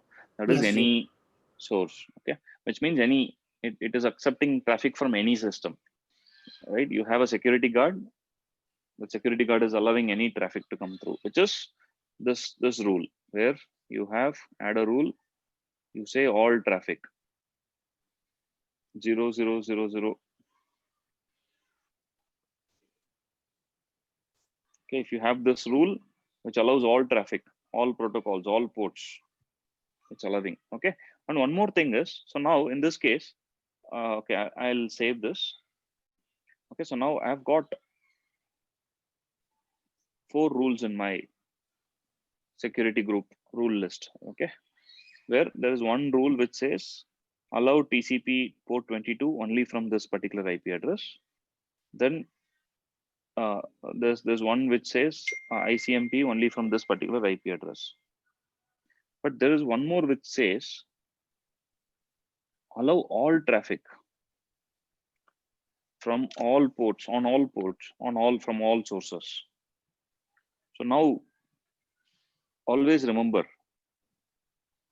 in your colleges, you would have learned about unions and intersections as part of your max or as part of your computer science, correct? What is intersection? The thing which is common to all. Which is common, right? What is union? It's both. Addition. all elements will be declared. All elements, exactly. All elements, right?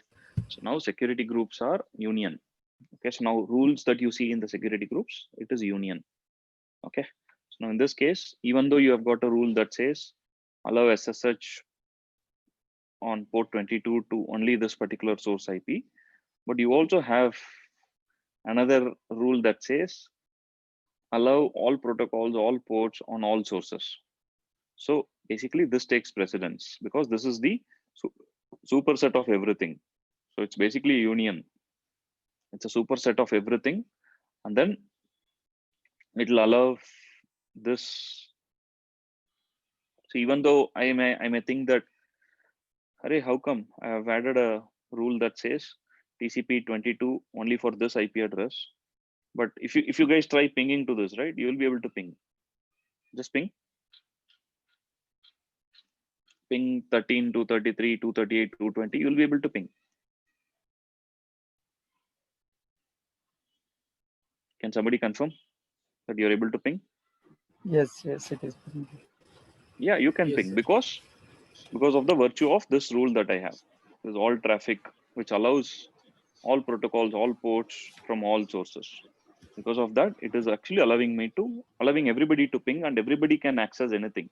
Okay, so even though there is a rule book that says there is a rule list that says SSH on 22 on particular source, it will disregard this and it will go for the first rule, all traffic. Okay, so that's why it's important you review the rules in the security group and you troubleshoot your issues according to the rules that are there in the security group. Right, you may have a all permissive rule, but you may be wondering why is it allowing traffic to everybody. Yeah, sorry, was there a question?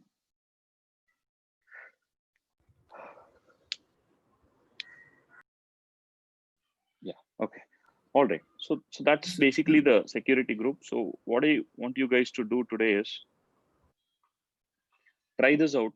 Okay, I'm going to give you some of these links, right? And I want you to try, creating a security group. Delete all the other default security groups, but before you can't delete the default security group, but the ones which got created as part of the launch wizard, you can delete those security groups. But in order to delete the security group, you have to first disassociate it from your EC2 instance and associate the new security group. Okay, I'll give you the steps to do that. Okay, do the assignment for today. First is create a new security group. I'm going to call it SG. Okay, security group. That's a shortcut. Named public SSH access all. Create a rule, inbound rule as below.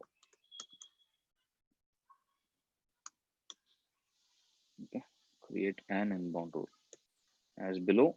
First is inbound rule. It will be SSH, or I'll just copy paste it once again. I'm just giving inbound rules.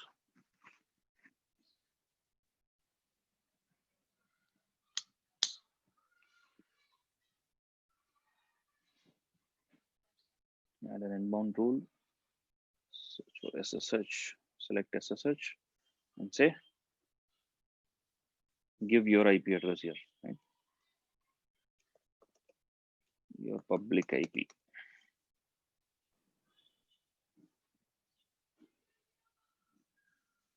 Your public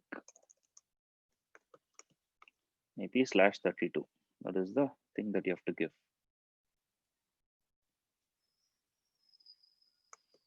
Okay, in this case, I'll just give mine.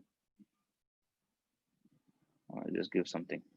Just give 23, 45, 56, 54/32.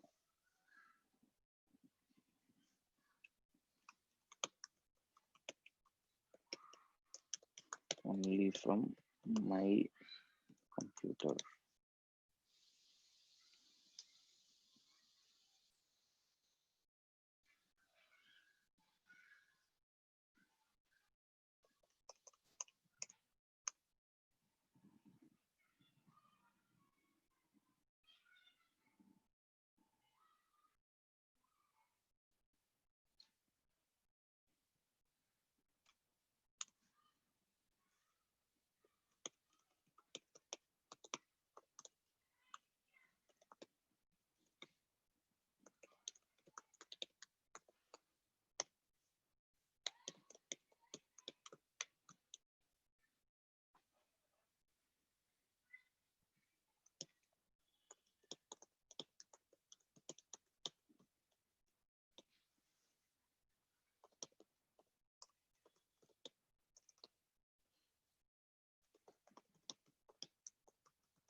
Add another rule.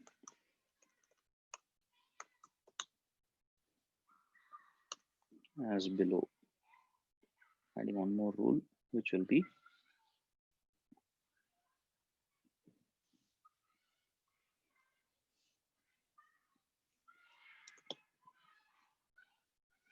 allow pinging your EC2 instance,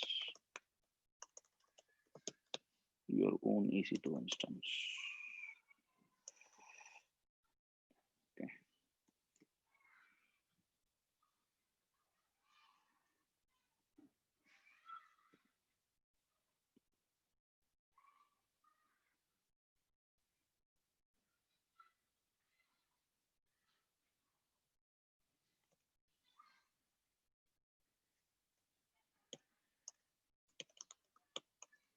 Click on save rules. Try to ping the public IP of the EC2 instance. Okay. So here I'm going to very clearly say that use the public EC2 instance created on the previous lab exercise. Okay, don't use private and say that your private does not have a public IP address. Okay, then next one is ninth is remove the all ICMP rule and try pinging the EC2 instance. Similarly, remove the yeah, so, okay, that's okay. This is fine. Okay, so follow these 9 steps today. Okay, and then read through this, read through these two. We'll cover NACLs tomorrow. Okay, NACL is again a very important concept. You might get confused with NACL if I cover it today, but just cover these two. We have gone through these two. I'm going to give you this. So try this out. Okay, perform the lab exercises. Come back tomorrow. Let's. Hello. Excuse me, sir. Yeah. Sir, I am Hemant Kumar. I am Z069. Actually, I am facing Yes, one Hemant. error. One error. Yeah. I am What is facing error? one error connecting to Putty, sir. Can I share and see to you? Share my screen. Okay, you can. Yeah, you can share your screen.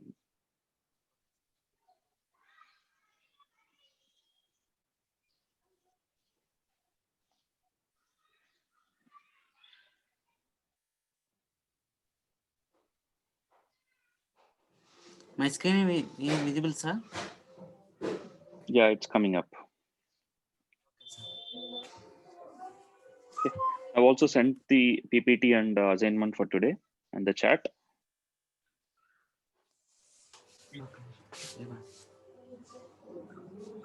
Okay.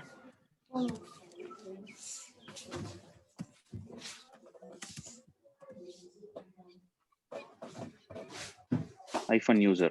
EC2 hyphen user. Okay, sir.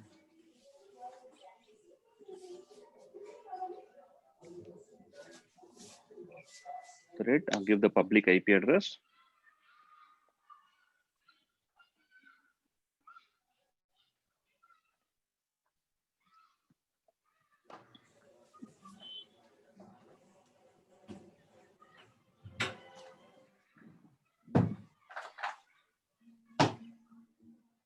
Get the public IP address.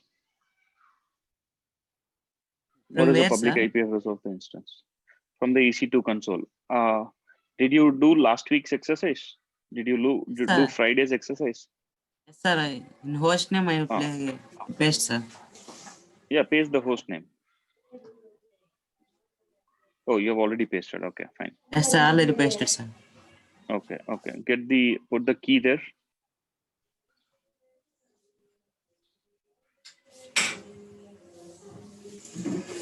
You put the key. Auth. Yes, sir. I have a private key. Right You have here, selected sir. the private key, right? Click on open. Click on open. Yeah.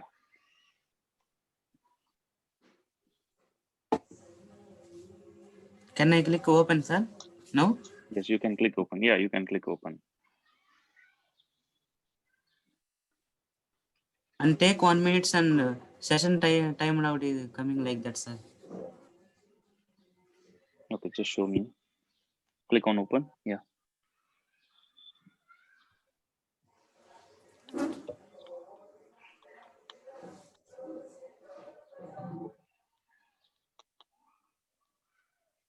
Coming like this, sir. And next step is Okay. put So is show me the. inactivate. Okay, show me your security group. Click OK. Yeah, go back to EC2 instance.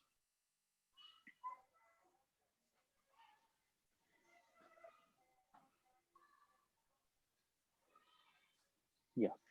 So this is the EC2 instance, right? Just come down. Show me the security tab. Click the security tab.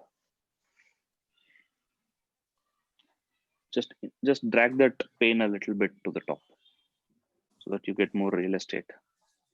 No, you have the bottom pane, right? Oh, yeah, drag it to the top. Yeah. Now click on security, come down. Okay. Sir, security groups with launch wizard. Yeah. Just come down. That's okay. Just come down. Okay. So you have allowed port 22 0000, right? From all the sources. Okay. Just go to the top. And go to the details page. Click the details page. Okay, sir. So it is 13.126 117.82, right? Okay, Yes, sir. 13.126.117. Come down. Come down. Yeah, your key pair name is need, correct? Yes, sir. Need, sir. Need is your key pair name. Okay, go back to putty.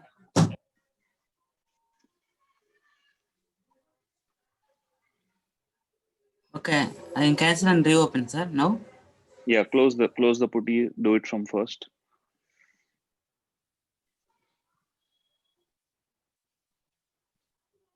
Yeah, open. Yeah.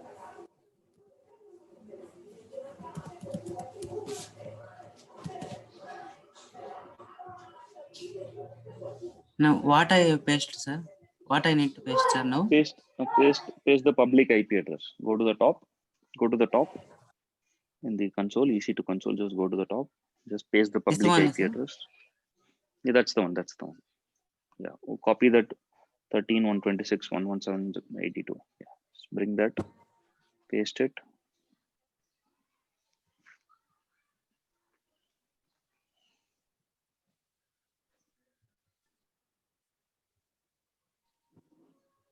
Bring the putty to the top.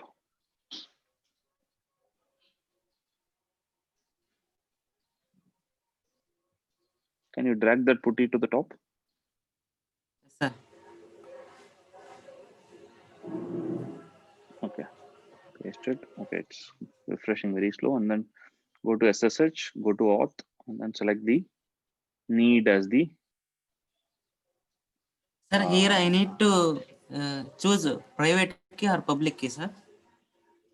No, this is private key only. You're choosing a private key only. That's okay. Private key, it's private key. Yeah, but you have to first convert that need as PPK file. No, that is a problem. Yes, You're sir. using something else. You're using a different key file. That RPL lab is not associated with your EC2 instance.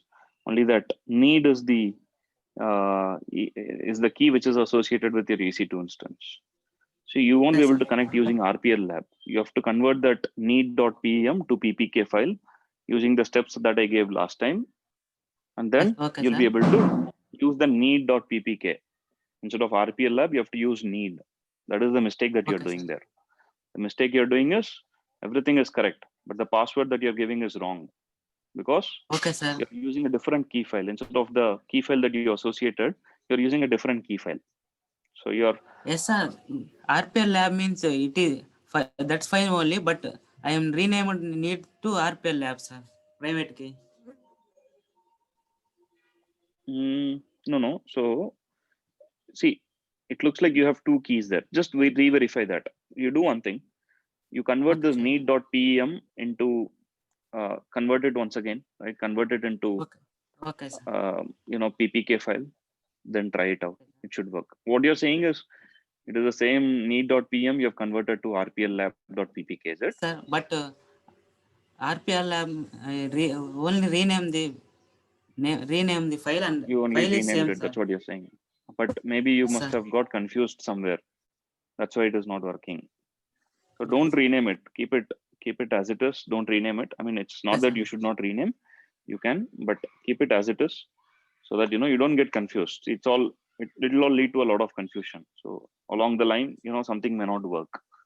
So just follow the steps, whatever I'd given you last time and this time today, and ensure that Yes, security groups are open. Then you should be able to connect to it. If you okay, still sir. have Now, issues, now I delete and this and yeah, you can do that. regenerate in Okay. putty gen. Yeah, Okay, sir. yeah, you can do that and come back tomorrow. Okay. Okay, sir. Okay. All right. Okay, all right. I've sent the document for today, assignment and the PPT whiteboarding for today. So you all can go into your respective rooms and breakout rooms and start practicing this. Okay, and follow the Sir? steps whatever I'd given last Sir? time and this time. Yeah. Hello, sir. We'll create a new security group now. No, sir. We should not associate to our private EC2 instance. Don't associate a private EC2 instance for now. I'll come to that Okay. in tomorrow's session. For now, only associate your public. Just follow the document that I've given. Okay. Okay. In the document, the first point I've given is use the public EC2 instance created on the previous lab exercise. Yes, sir. I see. Okay. So follow those steps. You should be able to do it. Okay, sir. Thank you. Okay. All right. Okay. Thank you. Thanks all. And thanks for attending the session Sir, today. I have one doubt, sir. Yeah. Sir, on Friday you said that connect the public key to private network, sir. So we did, sir. By using footage WinSub, all process we did correct only, sir. But at last it said that permission denied, sir.